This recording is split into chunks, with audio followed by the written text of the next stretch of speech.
On behalf of the General Assembly, I have the honor to welcome His Excellency Guillermo Lasso Mendoza, Constitutional President of the Republic of Ecuador, and to invite him to address the Assembly. Señor Presidente, Excelencias, a principios de este año, un joven colombiano de nombre Mateo llevaba a cabo sus diarias actividades estudiantiles en el este de Europa. Como muchos latinoamericanos migrantes, Mateo estaba enfocado en perseguir sus sueños. En este caso, su título médico de la Universidad Nacional de Zaporizhia. Pero un día de febrero, ese sueño se convirtió en pesadilla por la absurda guerra de Rusia contra Ucrania. Si bien el mundo entero vio con asombro el inicio de una guerra cuyas dimensiones no se habían sentido en décadas, a Mateo le tocó vivirlo en carne propia. Llegó a estar muy cerca de peligrosas acciones militares que por respeto a él y a su traumática experiencia, hoy prefiero no divulgar.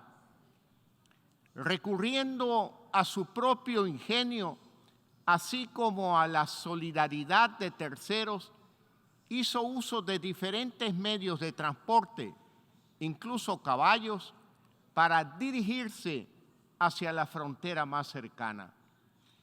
Mientras tanto, mientras todo esto ocurría, en el Ecuador disponíamos del establecimiento del Comité Nacional de Crisis, que cumplió su objetivo de retornar a 730 ciudadanos ecuatorianos a bordo de vuelos humanitarios. Y en uno de aquellos vuelos, logró embarcarse Mateo, cuya hermana es ecuatoriana, lo cual lo convierte a él en parte de una familia transnacional. Sus padres colombianos hoy residen en el Ecuador gracias a visas de amparo otorgadas por nuestro gobierno. Pero no fue solo Mateo. Esta historia la vivieron varios ciudadanos colombianos, peruanos, latinoamericanos e incluso ucranianos que lograron evadir la guerra gracias a este enorme esfuerzo diplomático liderado por nuestro país. Les cuento todo esto porque si hoy se llevan de mí un solo mensaje, quisiera que sea este: que el Ecuador está ahí para el mundo, que el Ecuador no deja atrás a nadie. Y por eso estoy seguro de que el mundo no dejará atrás al Ecuador en ninguno de sus particulares desafíos. Señor Presidente y Excelencias, cuando me preparo para este tipo de eventos, suelo consultar con distinguidos expertos en materia de relaciones internacionales. Ellos me citan los principios reflejados en la Carta de la ONU, donde se habla de la igualdad soberana de los estados, la buena fe, el arreglo pacífico de controversias, la integridad territorial e independencia política, el no uso de la fuerza para zanjar disputas, el respeto pleno de los derechos humanos, y así pudiera continuar. Todos ellos son admirables conceptos que durante casi 8 décadas han preservado una relativa estabilidad que hoy está siendo desafiada.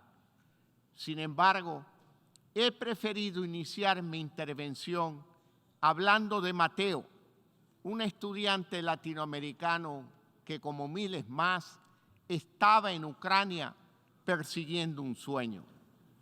Porque quienes me conocen saben que no soy ni un erudito, ni un académico, ni un asiduo contertulio de foros internacionales. La realidad es que la mayor parte de mi vida he cultivado una idea muy sencilla, y esta es que la única forma de crear valor es poniendo siempre por delante en todas las actividades que uno realice a las personas, a los seres humanos, porque siempre es en los seres humanos en quienes ubico mi confianza, la confianza en las personas. Y les voy a decir exactamente por qué esto es importante. Quiero contarles por qué sostengo que esto es vital, no solo para un país, sino para la construcción de un mundo más pacífico y estable. Creo firmemente que toda institución o sistema político, sea de carácter nacional o internacional, deriva su legitimidad del bien que es capaz de producir para sus ciudadanos. No solo debe basar en ello su legitimidad, sino renovarla diariamente con el consentimiento de las personas que viven en él. Aquí, en esta gran institución, formamos una familia de naciones, y las naciones somos familias de ciudadanos. De lo que pasa en el interior de cada una de nuestras pequeñas familias depende el bienestar de la familia mayor. Depende su estabilidad y, en última instancia, depende su paz. Tómenlo de alguien que hoy lidera un país donde en el pasado la marginalidad y el abandono han sido caldo de cultivo para las mágicas fórmulas del populismo más predecible. Estoy hablando del mismo populismo que luego se quita la máscara y muestra su verdadero rostro autoritario. El mismo que cuando es gobierno coquetea con peligrosos actores que se esconden más allá del alcance de nuestras instituciones internacionales. Para auspiciar algunas de las amenazas que hoy nos congregan aquí mismo y que nos llevan a preguntarnos, ¿qué hacemos con ellas? El desafío tiene múltiples vertientes, pero siempre insistiré en que si queremos mantener alejadas dichas amenazas, es necesario empezar por mantener alejado al feo rostro del autoritarismo. Y para eso siempre volveremos en círculos al mismo origen: crear oportunidades para las personas. Necesitamos un orden mundial en el que todos los ciudadanos se sientan incluidos, conectados y representados. Un orden interdependiente donde las oportunidades fluyan libremente de un rincón del planeta a otro. Necesitamos un equilibrio donde cada día resulte más difícil para aspirantes a caudillos echarle la culpa de sus fracasos a supuestas asimetrías del orden mundial. Necesitamos abrir las puertas de oportunidades a más ciudadanos y nunca más cerrarlas detrás de una falsa noción de soberanía que en realidad no es tal, sino soberbia. Necesitamos comprender que la seguridad internacional no es un derecho que simplemente se exige, sino un deber que todos compartimos. De hecho, señor presidente, excelencias, mi gobierno se ha visto en la extraña posición de tener que inaugurar la lucha contra una amenaza que en el pasado no fue confrontada, sino ocultada. Estoy hablando de oscuros actores que en lugar de ser combatidos, fueron silenciosamente acomodados con la esperanza de que nadie los detectara. Hoy, el Ecuador está empeñado en una lucha frontal y por ello inédita contra el tráfico de estupefacientes, tal como evidencia el último informe mundial sobre las drogas 2022, donde se confirma que el Ecuador es el tercer país del mundo con más cocaína incautada. Hoy estamos incrementando como nunca antes las actividades para maximizar las incautaciones de narcóticos y desarticular las bandas transnacionales que lo transportan. Sabemos que no somos los únicos que combatimos este monstruo, que dicho sea de paso, no tiene un solo rostro, sino varios, como la trata de personas, el lavado de activos, el tráfico ilegal de armas e incluso la minería ilegal. Se calcula que las cifras que mueve el crimen transnacional en un año oscila entre 1.6 y 2.2 trillones de dólares, números en los que cabe decenas de veces la economía de un país como el Ecuador. Pero sería una equivocación cuantificar las consecuencias del crimen transnacional solo en términos económicos.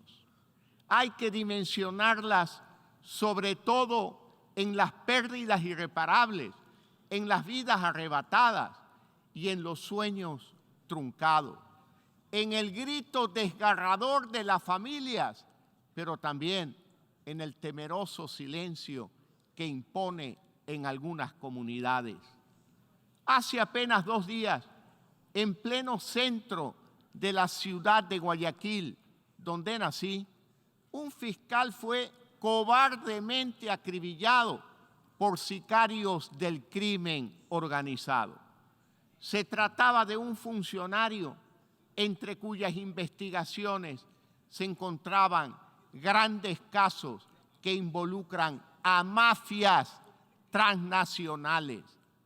Este asesinato no significa solamente que el Ecuador pierde a un servidor de la ley o que sus hijos crecerán sin padre.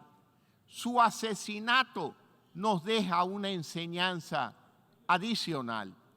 Y esto es que el crimen transnacional requiere de una solución transnacional y que tenemos 2 opciones: o sufrir por separado a un enemigo que coordinadamente actúa dentro de varios países para burlarse de nuestras leyes, o unirnos para vencerlo.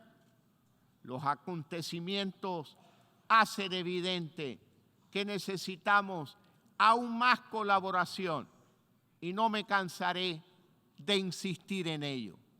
El Ecuador ya no solo con incautaciones récord, sino además con el sacrificio de sus servidores, está demostrando que merece dicha ayuda, dicho apoyo internacional en nuestra lucha contra el narcotráfico. Y además, una ayuda también para fortalecer las instituciones donde están estos servidores. Quiero aprovechar este foro para trabajar juntos, también para luchar contra la violencia de género. En el caso de Ecuador, la desaparición de una valiente mujer, una abogada, madre e hija, debe ser símbolo de este desafío de lucha contra la violencia contra la mujer. Ecuador ha demostrado que está ahí para el mundo. Y estoy seguro de que el mundo nos apoyará también en estos retos. En movilidad humana hemos tomado decisiones que han sido aplaudidas estos días. No solo mantenemos nuestra larga trayectoria como país de tránsito, acogida y refugio de migrantes, sino que tradicionalmente hemos sido uno de los mayores receptores de refugiados de todo el hemisferio occidental. Pero más allá de la acogida, quiero referirme al trato que reciben aquellos ciudadanos una vez que ingresan a nuestro suelo. En Ecuador realizamos esfuerzos especiales para garantizar los derechos y sobre todo la integración de migrantes, particularmente cuando se trata de familias cuyos países de origen no ofrecen alternativas de vida más allá de simplemente huir de esas naciones. Con 500.000 de venezolanos viviendo hoy en el Ecuador, somos uno de los 3 principales receptores de migrantes de dicho país. Y pese a nuestras dificultades presupuestarias, atendemos a esa población con salud, educación y otros servicios sociales. Hemos empezado un proceso de regularización de amplio alcance. Piensen, señor presidente y excelencias, en lo que esto significa en un país pequeño como el nuestro. Ahora piensen en el impacto que una población de esas dimensiones tendría sobre cada uno de sus países. Es por ello que reitero, Ecuador está ahí para el mundo y sé que el mundo también nos apoyará con este plan de regularización de hermanos venezolanos que han tenido que salir de su país. Tengo la firme esperanza de que así será. Pero no solo es esto, Ecuador cumple también y con creces su parte en la crisis climática. Como país emisor de gases de efecto invernadero, representamos apenas el 0,8% a nivel mundial. Pero, sin embargo, y sin necesidad de esperar, sin necesidad de que nadie lo sugiera, mi gobierno tomó la decisión de convertir al Ecuador en el primer país de América Latina y el 4º en el mundo en adoptar una política transversal hacia la transición ecológica, elevándola incluso a rango de ministerio. Y es que esto no es una cuestión de cuánto uno se haya industrializado en el pasado, sino de cuánto uno puede aportar al futuro. Por ello, hace ya casi un año, en el marco de la Conferencia sobre el Clima en Glasgow, anuncié la creación de la nueva Reserva Marina Hermandad en las Islas Galápagos, que incrementó en más de 60.000 kilómetros cuadrados el área de protección de este patrimonio natural de la humanidad. En este mismo año, esto fue complementado con la firma de la Declaración para la Conservación y Manejo de los Ecosistemas comprendidos en el corredor marino del Pacífico Este tropical, que fue suscrita con mis colegas presidentes de Colombia, Costa Rica y Panamá, para dar una dimensión e impulso político a los objetivos del corredor marino. Así, estamos abriendo nuevas oportunidades de cooperación, financiamiento y asistencia técnica para la conservación, ya no solo de la biodiversidad ecuatoriana o regional, sino mundial. Pero estamos yendo mucho más allá. Ha sido en el seno de esta misma institución donde hemos impulsado el mandato de la Asamblea de Naciones Unidas sobre el medio ambiente para negociar un futuro tratado sobre contaminación por plásticos. Así, en conservación ambiental, Ecuador también está ahí para el mundo. Señor presidente, en cada uno de los temas hasta aquí esbozados, en cada uno de los desafíos e incógnitas que nos plantea el futuro, Ecuador sostiene la convicción de que las respuestas las hallaremos en nosotros mismos, en nuestro reconocimiento de que, como seres humanos que compartimos esta tierra, lo que tenemos en común es mucho más grande que aquello que nos divide. Incluso podría ocurrir que ignoremos que en nuestras manos sostenemos claves para solucionar problemas que enfrentan otros pueblos o individuos. De hecho, eso fue lo que sucedió con Mateo, el estudiante al que pudimos sacar de Ucrania. Si en cada desafío aplicamos esta forma de pensar, si nos atrevemos a abordar cada amenaza desde una óptica conjunta, sé que llegaremos mucho más lejos. Tomemos como ejemplo la crisis alimentaria, hoy agravada por el conflicto en Ucrania y que ha significado la agudización de la desnutrición en varios países. Las cifras internacionales nos hablan de 52 millones de niños menores de 5 años que hoy sufren de desnutrición. 17 millones padecen desnutrición grave y 155 millones que sufren de retraso del crecimiento. En el Ecuador, este mal impacta casi el 30% de los niños menores de 2 años. Y en casos aún más dramáticos, algunas de nuestras provincias más pobres superan el 35% de desnutrición. Para enfrentarlo, mi gobierno ha sido pionero.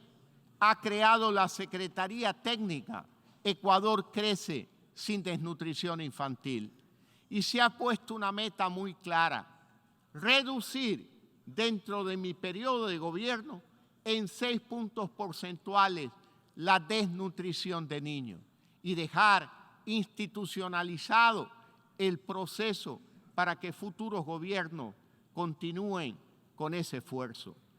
Para dicho fin, hemos impulsado la participación de la sociedad civil, la academia, el sector privado y los gobiernos locales. Y sin embargo, podemos ir mucho más allá aún si nos atrevemos a pensar como comunidad global. No les estaré revelando ningún secreto si les cuento lo fértiles que son las tierras ecuatorianas, lo productivas que son si tan solo se trabaja en ellas con optimismo y con dedicación. Somos el país del cacao, del banano, del camarón, pero también de la pitahaya, el aguacate y de muchísimos más productos agrícolas. No tiene sentido que nuestros niños, ni los de cualquier lugar del mundo, sufran de hambre bajo esta o cualquier otra coyuntura, y mucho menos cuando la tierra está ahí lista para ser cosechada, no solo con alimentos, sino con oportunidades también. Este nuevo Ecuador hoy presenta ventajas que pueden servir no solo para paliar el hambre, sino para crear ese mundo más estable y pacífico, donde los ciudadanos incluidos cada día más a través de la creación de oportunidades. Ese es el mundo que yo veo, ese es el mundo que hoy les proponemos desde el Ecuador.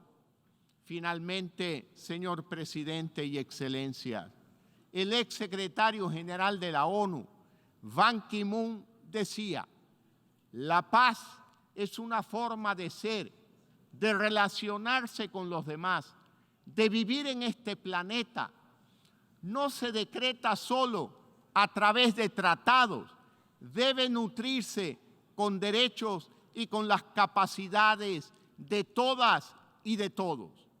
Creo, en pocas palabras, esto encapsula el espíritu de lo que he dicho. Aprovecho esta ocasión para expresar el respaldo del Ecuador a la gestión del secretario general Antonio Guterres. Y quisiera concluir agradeciéndole a todos el abrumador apoyo a la elección de mi país como miembro del Consejo de Seguridad en el periodo 2023-2024. Nuestra participación se dará en un contexto en que la humanidad atraviesa una etapa de incertidumbre y retos excepcionales, pero siempre conserven la seguridad de que, como hemos hecho durante todo este tiempo, Ecuador estará ahí cumpliendo su deber con el mundo. Nos conduciremos con coherencia y transparencia, con énfasis en el apoyo a la asistencia humanitaria, a las operaciones de paz, a la protección de civiles en situaciones de conflicto armado, a la agenda de la mujer, paz y seguridad, a la lucha contra el tráfico de armas y siempre atendiendo las amenazas emergentes en el contexto de los esfuerzos de paz sostenibles. En todo esto, en cada decisión, en cada mediación, en cada oportunidad para contribuir a la estabilidad y paz de nuestro planeta, tengan la seguridad, señor presidente y excelencias, de que el Ecuador estará ahí para ustedes, para sus conciudadanos. Ecuador estará ahí para el mundo. Muchas gracias por su gentil atención a esta intervención. Que Dios nos bendiga a todos. Un abrazo.